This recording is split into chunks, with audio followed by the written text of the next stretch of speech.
Olá, que bom ter você aqui conosco. Vamos falar sobre texto e discurso, mas abordando os tipos de texto e os gêneros do discurso, ou gêneros textuais, porque gênero discursivo e gênero textual são expressões, são termos equivalentes. Vamos conversar com a professora Milka Czerny, que vai nos ajudar a trocar algumas ideias sobre esses conceitos. Tudo bem, professora Milka? Tudo bem, Dalier. A gente, lá na escola, Milka, quando estudávamos português e olhávamos o texto, a gente aprendeu no ensino fundamental e também no ensino médio que um texto pode ser narrativo, pode ser descritivo e por aí em diante. A gente diz, então, que existe uma tipologia do texto, uma tipologia textual.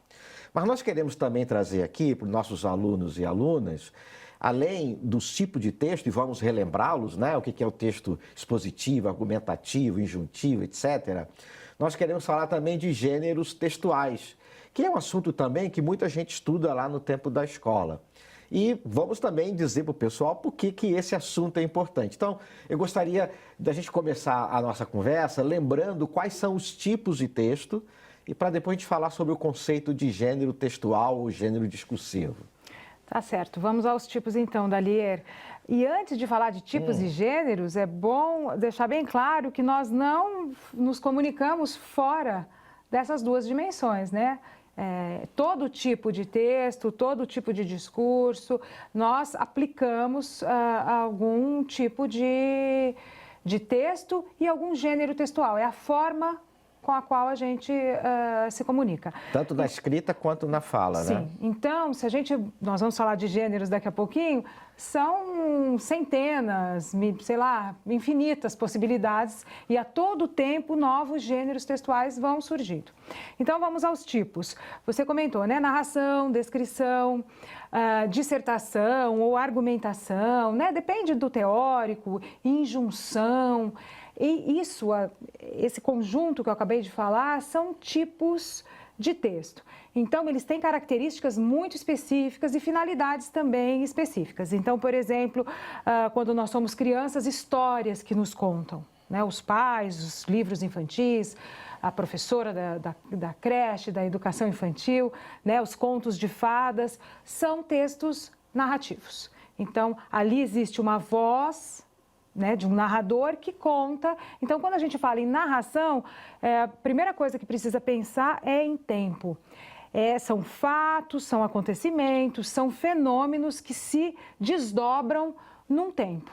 Então, a dimensão temporal na narração é fundamental, né? E uma voz que organiza esses fatos, esses acontecimentos, esses fenômenos num tempo. Muito bem, narração, então, é isso. Descrição. Descrição é bom sempre a gente pensar numa fotografia. Fotografia, lógico, que é uma imagem fixada, mas do ponto de vista do que a língua consegue fazer, análogo à fotografia, é descrever. Então, na descrição, a questão da sequência temporal, né, da passagem temporal, isso não existe, não é relevante, né? Às vezes elas estão misturadas, descrição com narração, aí vai ter, claro, uma sequência temporal. Mas a descrição é quando você se fixa num objeto, num fenômeno, né, num acontecimento e começa a descrever as partes que o compõem, né? Então, aquilo que algum narrador, algum pesquisador, cientista, a ciência descreve muito, né? Quando nós vamos a uma consulta médica, nós também, o médico nos faz perguntas e nós descrevemos, narramos e descrevemos. Então, são procedimentos que nós fazemos o tempo inteiro. E a dissertação, aí a gente entra em um outro território, né? Inclusive na escola, é o último tipo que nós dominamos e aprendemos, que é de argumentar, de expor ideias, de contrapor ideias, né? É um tipo mais abstrato de texto. Tá, vamos voltar a falar do texto dissertativo, que a gente pode dividir em dois, né? Em texto argumentativo e texto expositivo. E depois vamos falar também do texto injuntivo, esse nome meio estranho. Mas eu queria também dar um outro exemplo. Quando você falava de texto descritivo e narrativo, um relatório que uma pessoa pode elaborar numa empresa, ele pode conter narração, quando você relata um procedimento, quando você relata um acontecimento, uma visita, e também pode conter descrição. Você pode descrever, por exemplo, um objeto, até um processo também, né? Mas vamos voltar, então, ao texto dissertativo, que a gente pode chamar de expositivo e argumentativo, ou seja, são coisas diferentes, né? O texto dissertativo pode ser expositivo, quando ele expõe uma ideia, basicamente, e argumentativo, quando ele defende alguma ideia. É por aí que a gente pode entender? É exatamente isso. E a dissertação, esse tipo, é um tipo bastante temido, né? Tanto do ponto de vista da composição quanto da leitura. É um texto mais complexo e com o qual também nós temos muita vivência. Porque, por exemplo, uma aula, a gente vai para a escola, a gente, né? Toda a educação básica é composta de aulas. Então, nós vamos e o professor faz o quê? Ou os alunos fazem o quê? Né, quando apresentam um trabalho, eles expõem, é um texto expositivo, a aula é um texto expositivo. É interessante que muitas vezes as pessoas não percebem, né, que em processos seletivos, para conseguir uma colocação no mercado, faz parte de um processo, em algumas vezes, elaborar um texto, fazer uma redação. E até mesmo para entrar no ensino superior, você pode ter processos seletivos em que isso também é pedido. Então, exames como o Enem, você precisa escrever, fazer uma redação. E no processo seletivo, para uma vaga, por exemplo, de emprego, também pode ser que a pessoa precise escrever. E, Milka, às vezes, no enunciado daquela questão em que precisa fazer a redação, se pede para escrever um texto argumentativo. Ou se apresentam ideias diferentes, ideias que podem ser até contraditórias, e se pede para o candidato, para o aluno, a defender uma das ideias, né? Nesse caso, a gente está falando de um texto argumentativo e não expositivo, que é um exemplo de dissertação também, né? Exatamente. Num texto argumentativo, como o nome diz, você precisa lidar com argumentos. Então, uma das primeiras tarefas a fazer diante de uma composição desse tipo é estabelecer que argumentos quem está escrevendo vai usar para defender determinada ideia e também contra-argumentos, né? Então, um argumento, contra-argumento. É dessa maneira que nós vamos desenvolvendo um texto argumentativo. Uma expressão que se usa bastante também nessas seleções é propor soluções, propostas interventivas. Em geral, também elas são feitas na base de argumentos. Sim. Né? Então, você lidar com argumento e argumentação. Né? Você vai trabalhar esses argumentos. Para a gente encerrar essa primeira parte aqui para falar dos tipos de textos, vamos falar do texto injuntivo. O que significa o texto injuntivo? Injuntivo é ordens, recomendações, né? Então, uma publicidade, por exemplo, a gente está diante de um texto injuntivo, né? O manual também seria manuais, uma sim. bula de remédio? Como se chegar a determinado local, né? Então, isso... Um tutorial? Um tutorial, isso é um texto injuntivo. Tá. Quando você falou de publicidade, é porque se a publicidade contém determinadas recomendações e ordens, ela poderia ser considerada também. Sim, sim. Tá. Aí você me lembrou de algo muito importante, Dalier. Quando nós precisamos, e em concurso cai bastante, classificar tipo de texto, né? A gente precisa prestar atenção na predominância, porque é muito, muito frequente um texto não se fazer com um tipo, uma tipologia apenas, né? Então, a mistura de narração com descrição, publicidade tem muito disso, né?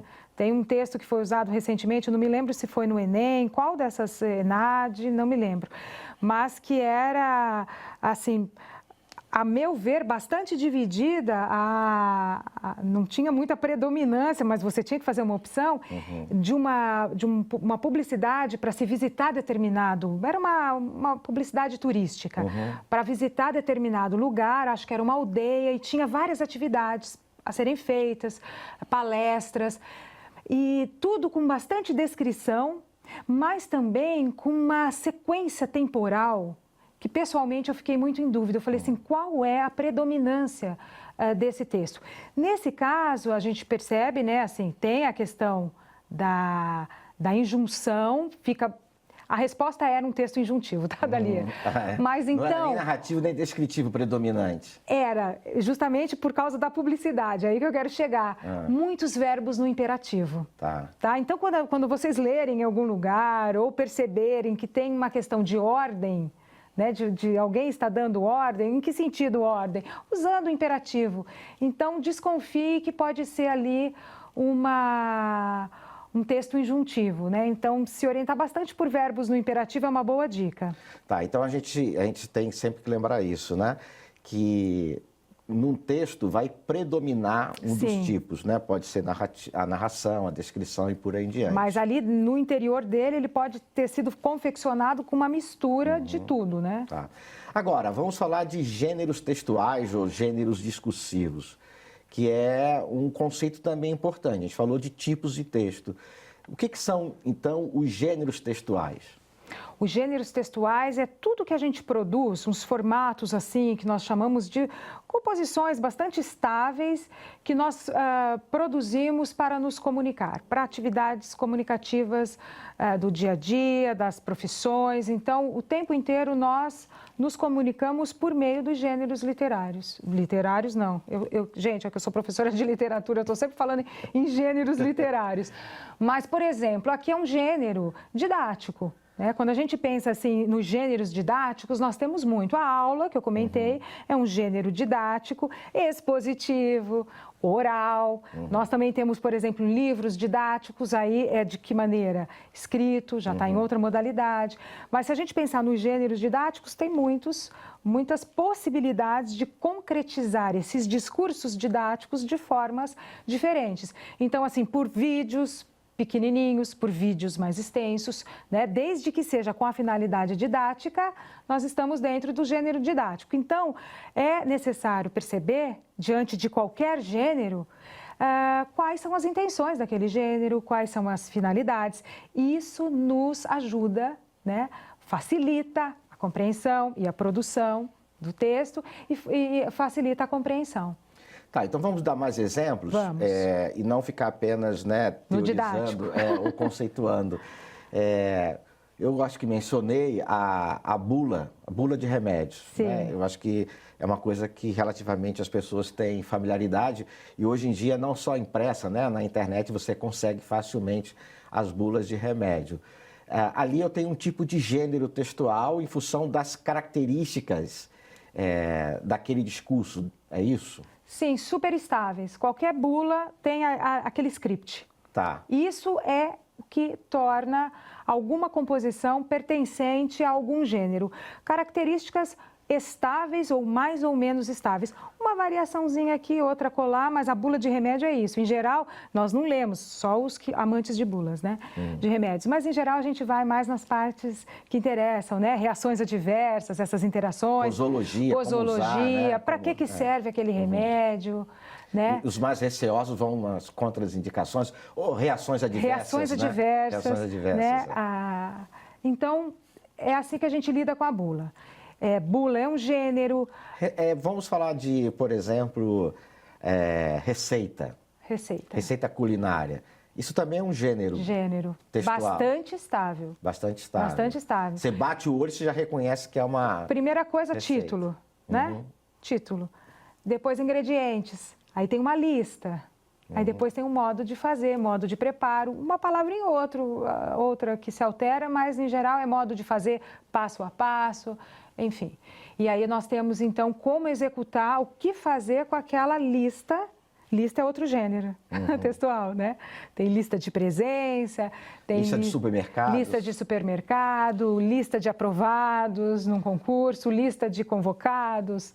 Lista de inscritos. Então, de uma maneira assim bem simples, o gênero textual tem a ver com determinadas características que se materializam no texto. Exatamente. Por isso que eu vou reconhecer quase que facilmente, né, o gênero textual e isso acaba criando uma expectativa em relação àquele gênero textual. Então, por exemplo, se alguém começa a contar uma piada ou se eu começo a ler uma anedota, eu imagino que eu vou rir logo depois, né? Isso, expectativa e postura, Dalier. Expectativa porque é o que você falou da piada, percebeu que vem uma piada, a pessoa mudou de tom, nem precisa às vezes avisar, vou contar uma piada, começa num determinado tom, a gente já... se abre, né? Muda a postura, as feições do rosto, já começa a rir, já cria, já se predispõe a receber determinado conteúdo. E a postura também, quando a gente domina, é importantíssimo dominar gêneros, por isso que a escola, a educação básica, se preocupa tanto com gêneros. Por exemplo, vou a uma palestra. O que se esperar, quando a gente domina o gênero, a postura muda. Eu sei que eu não posso falar numa aula. Estou falando de duas modalidades orais, né, expositivas, mas que são gêneros diferentes. Então, assim, a palestra tem lá o palestrante, microfone, de repente um anfiteatro, bastante gente. Eu sei que eu não posso fazer assim, no meio da palestra. Em geral, depois da palestra tem o bate-papo, você pode fazer pergunta. Mas aquele gênero prevê o quê? Um fala e todos ficam de bico fechado. Na aula, não. A gente adora que o aluno participe. Pode interromper, não tem problema. O ideal é que a aula seja construída com ping-pong, né? Uma defesa de mestrado, de TCC, de doutorado. Primeiro, membros da banca falam. Em geral, se acerta ali, né? É um gênero também, defesa de trabalho acadêmico. Então, quem preside a banca pode decidir. Gente, todos os membros da banca vão falar e depois o examinado responde tudo, comenta, fala. Ou então a gente decide de outra forma, para não ficar muito pesado. Um fala, aí depois, mas não é ping-pong, ping-pong, ping-pong. Certo. Então são gêneros. Né? Para a gente terminar, eu posso ter mistura de gêneros. Então, por exemplo, a notícia de jornal é um gênero. Sim. E eu lembro que tem um compositor, um ator que já se foi, né? E que ele fez uma música com uma outra pessoa, acho que com Dolabella, chamada Anjo, em que tem uma mistura de gêneros. Não sei se você lembra dessa música. Sim, de receita. De receita. O Manuel Bandeira, você estava falando de notícia, o Manuel Bandeira fez, João Gostoso era carregador da Feira Livre, aquele poema modernista bastante conhecido, em que Manuel Bandeira pega o primeiro verso, faz uma coisa enorme que nunca cabe, em qualquer edição, sempre vai para outra linha. Bebeu, cantou, dançou e se atirou na Lagoa Rodrigo de Freitas, que ele intitulou Notícia de um Jornal. Aquilo é uma notícia de um jornal? Não. O que Manuel Bandeira fez? O que os modernistas adoravam fazer? Né? Retirou alguns elementos, algumas características do gênero notícia, né? Quem, onde, o que, como, e foi estabelecendo o que o João Gostoso fez naquela noite que acabou em tragédia, né? E isso sim é uma notícia. Coisas assim diferentes, quer dizer, uma pessoa beber, dançar e se jogar na Lagoa Rodrigo de Freitas e morrer afogado. Pois bem, a música que você citou, Os Anjos, do Legião, pegue duas medidas de, agora eu esqueci, 34 colheres, mas tudo coisas que não sentimentos, né? São coisas abstratas, né? Emoções. Emoções. Você faz uma receita com sentimentos, emoções, atitudes, um negócio defeitos, assim, né? Defeitos. E a forma previamente untada com mentiras, com promessas não cumpridas. Quer dizer, a forma a gente unta, né, na receita vai ser com alguma coisa untuosa, oleosa, mas ali é com promessas não cumpridas. Quer dizer, ele brinca, ele subverte aquele gênero, mas ele evoca, o tempo inteiro a gente está fazendo ali um contraponto que dá um pouco de humor, né? É uma receita, ele está mostrando como se fazer determinada coisa. Tem vários, né, poemas com essa questão da receita, mas um que eu estava me lembrando, que não tem a ver com receita, tem a ver com lista, Dalier, que também opera nessa linha da intergenericidade, que ou intertextualidade de gêneros. É um uma música dos Titãs, que é uma lista de doenças, e o pulso ainda pulsa. Sim. Então, tem 49 ou 50 doenças, eu acho que são 49. Uma vez eu contei e eu sabia assim, não, eu lembro que eu pensei, nossa, não são 50, então só pode ser 49, né? Mas eu estou sendo humilde aqui, cautelosa, e 49 ou 50. E elas rimam. No final, né, então tem hipocondria, afasia, esquizofrenia, paralisia. Arnaldo Antunes, não é? Mas o Tony Bellotto eu acho que também escreve. Tá. E aí, então, são 49, é uma letra diferente de música, não é uma coisa comum você ficar fazendo só substantivo, substantivo, vírgula, outro substantivo e tudo com nome de doenças, né? E o pulso ainda pulso, e o corpo não sei o quê. E rimado, quer dizer, pegou a rima, rimas internas e rimas no final dos versos. Pegou isso que é típico da música, da poesia, ao mesmo tempo com conteúdo completamente diferente, impróprio para esse tipo de... Então, isso é misturar, né? Fundir, hibridizar os gêneros. Ah, legal. Então, eu espero que vocês tenham entendido, né? Eu vou ficar com o último exemplo aqui da bula de remédio, que é um texto, em termos de tipo, ele é predominantemente descritivo. Sim. Mas ele também tem parte injuntiva, né? Injuntiva. Quando manda tomar de tantas e tantas horas, Exatamente. fazer assim, assado. E ele também tem a ver com o gênero de discurso, o gênero bula. Bula. Então, eu espero que vocês tenham entendido com esses vários exemplos os tipos textuais e os gêneros textuais. E se ligar que isso é importante, porque na prática da escrita e da leitura, a gente está bem atento aos tipos textuais e aos gêneros textuais, nos ajuda a ter a expectativa adequada em relação aos textos e, quando escrever, produzir esses textos, procurar ter as características que são, de fato, próprias daquele tipo, daquele gênero textual. Não é isso aí? Exatamente, porque nós não somos Arnaldo Antunes, Tony Bellotto, etc. Eles podem misturar gêneros, né? Licença poética total para eles. Tá bom. É isso aí, eu espero que vocês tenham gostado e compreendido um pouco mais sobre tipo de texto e gênero textual.